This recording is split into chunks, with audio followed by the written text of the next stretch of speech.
माघ महीने की शिवरात्रि भी और माघ महीने की प्रदोष भी, और माघ महीने का प्रदोष के दिन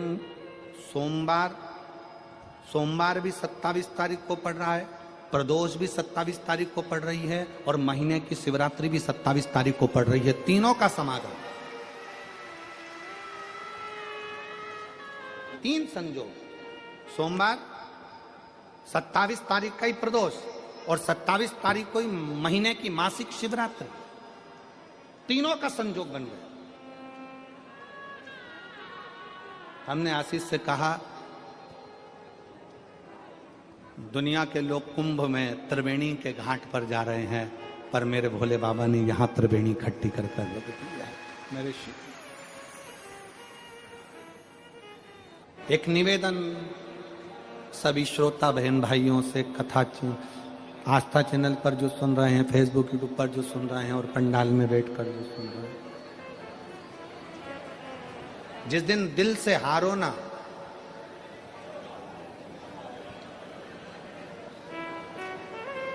थोड़ी तकलीफों में अगर घिर जाओ, तकलीफें आ जाए, कष्ट आ जाए, तकलीफें जिस दिन तुम्हारे भीतर बहुत ज्यादा मात्रा में आ जाए, उस दिन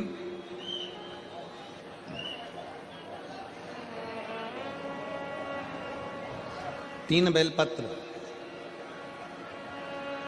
एक बेलपत्र में पीला चंदन, बीच वाली पत्ती। जिस दिन तुम्हें लगे कि मैं बहुत दुखी चल रही हूं और मेरा काम हो ही नहीं रहा, बहुत तकलीफ की जिंदगी चल रही है, कोई हाथ पकड़ने वाला नहीं है, कोई संभालने वाला नहीं है, और बहुत तकलीफ हो गई, बहुत तकलीफ।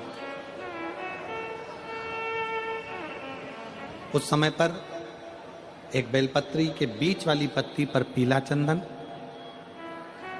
दूसरी पत्ती पर लाल चंदन, और तीसरी पत्ती पर 11 चावल गीले, पानी में उसको थोड़ा सा भिगो लें या धो लें, 11 चावल गीले शिव जी की उस पत्ती पर रखिए। सबसे पहला पीला चंदन का बेलपत्र, दूसरे नंबर पर लाल चंदन का बेलपत्र, तीसरे नंबर पर जो 11 चावल आपने धोकर रखे हैं वो हाथ की हथेली में रखना है, और हाथ की हथेली में रखकर अपनी कामना कर कर भगवान शंकर से विनय कर कर पंचाक्षर मंत्र नमः शिवाय या षडाक्षर मंत्र ओम नमः शिवाय या श्री शिवाय नमस्तुभ्यम बोलकर उस बेलपत्र पर सीधे हाथ में रखकर उल्टे हाथ का स्पर्श कर कर बाबा से अपने मन के भाव कहकर शंकर के शिवलिंग पर उसे समर्पित कर दीजिए। एक ही लोटा जल, जहां से जल बहता है अशोक सुंदरी वाली जगह, एक ही लोटा जल, जहां से जल बहता है उस जल बहने वाली जगह पर 3 बार उस जल को अपनी कामना कर कर श्री शिवाय नमस्तुभ्यम या पंचाक्षर मंत्र या षडाक्षर मंत्र बोलकर 3 बार उस स्थान पर गिरा दीजिए। गिराने के बाद में बाबा से विनय कर कर अक्षत वाली जो बेलपत्र है, एक बेलपत्र और एक अक्षत उसमें से अपने लिए लेकर आ जाओ। उसको 2 महीना 3 महीना अपने घर में रखिए। जितना भी दुख है धीरे धीरे बाबा समाप्त कर कर खुशियां घर में लेकर आता ही है। दुख समाप्त होगा, खुशियां घर में आएगी जरूर। शिवलिंग का निर्माण, कोई तुमसे पूछे कि प्रथम शंकर के शिवलिंग का निर्माण किसने किया, आपको उत्तर देना चाहिए कि भगवान शंकर के प्रथम शिवलिंग का निर्माण स्वयं ब्रह्मा और विष्णु ने अपने हाथों से किया है, अपने हाथों से किया। इसलिए सारे ज्योतिर्लिंग, सारे उपलिंग, सारे मंदिर, सारे शिवालय, सारे शंकर की उपासना के केंद्र बिंदु, इनसे भी बड़ा फल मिलता है जब हम अपने घर में पार्थिव शिवलिंग का निर्माण करते हैं। घर में मिट्टी से जो हम पार्थिव शिवलिंग महीने में एक बार, महीने 2 महीने में, 4 महीने में, 6 महीने में, 8 महीने में, 10 महीने में, 12 महीने में आप जो एक बार पार्थिव शिवलिंग का निर्माण करते हो, उसका फल क्या है, क्या फल प्राप्त होता है? तो कहा 12 ज्योतिर्लिंग में जो जल चढ़ाने का फल है वो घर में पार्थिव लिंग बनाकर उसके पूजन करने के फल के बराबर प्राप्त हो जाता है।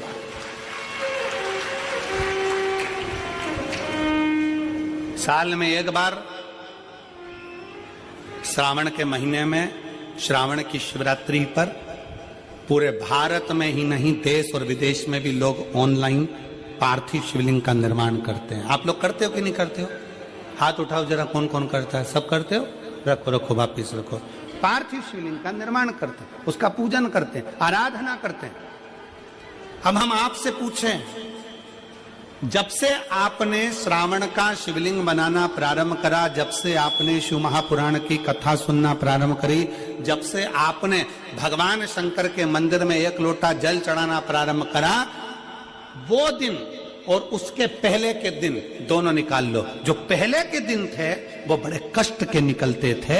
जब से शंकर जी के मंदिर जाना, शिवलिंग बनाना साल में एक बार और शिव पुराण की कथा सुनना प्रारंभ करी, तब से मेरे बाबा ने तुम्हारा हाथ पकड़ना प्रारंभ किया, तुम्हें आगे बढ़ाना प्रारंभ किया।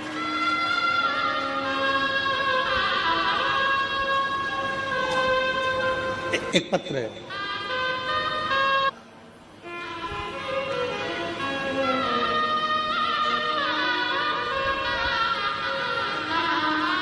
ब्रह्मा और विष्णु ने मिलकर भगवान शंकर के शिवलिंग का प्रागट्य करा। सबसे पहला शिवलिंग भगवान ब्रह्मा और भगवान विष्णु ने प्रकट किया। इसलिए शिव तत्व कहता है, भगवान शंकर की कथा कहती है कि शिवलिंग का निर्माण ब्रह्मा और विष्णु ने करा। भगवान नारायण की धर्म पत्नी लक्ष्मी और भगवान ब्रह्मा जी की धर्म पत्नी ब्रह्माणी दोनों ने शिवलिंग की स्तुति करी। तब भगवान ब्रह्मा और भगवान शिव ने जब शिवलिंग का निर्माण कर वहां पर स्थापित किया तो लक्ष्मी और सरस्वती को उनकी सेवा में लगा दिया। सेवा में लगाया तब भगवान शंकर उसी समय पर प्रकट होकर ब्रह्मा और विष्णु के सम्मुख में अपनी आकाशवाणी से कहते हैं, अपनी आकाशवाणी से,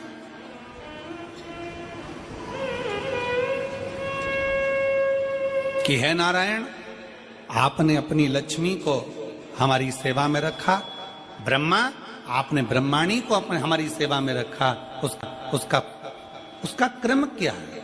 तो भगवान नारायण कहते हैं कि जिसके घर में शंकर का शिवलिंग होगा, जिसके घर के अंदर शंकर का शिवलिंग होगा, जो शंकर के शिवलिंग पर 1 लोटा जल चढ़ाने के लिए मंदिर जाएगा, जो कभी भगवान शंकर की भक्ति में डूबा होगा, तो उसके घर में 2 देवियां सदा के लिए विराजमान होगी। पहले नंबर पर लक्ष्मी और दूसरे नंबर पर सरस्वती, हमेशा हमेशा के लिए विराजमान। लक्ष्मी भी होगी और सरस्वती भी होगी।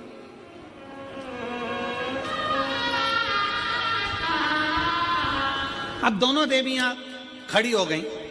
शंकर जी से पूछा, पहले ये बताओ कि सरस्वती जाएगी कि लक्ष्मी जाएगी घर में?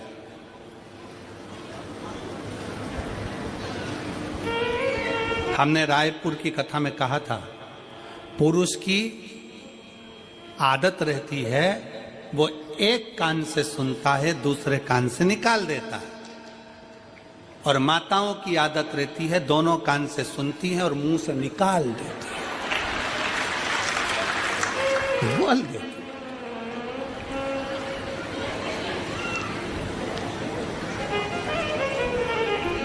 शिव महापुराण में भगवान शंकर वर्णन करते हैं ब्रह्मा और भगवान नारायण की साक्षी में, जिसके घर में शिवलिंग होगा, जो शंकर के मंदिर में 1 लोटा जल चढ़ाने के लिए जाएगा, जो शिव महापुराण की कथा को श्रवण करने के लिए जाएगा, उसके घर में दोनों देवियां एक साथ कदम रखकर प्रवेश कर जाएगी।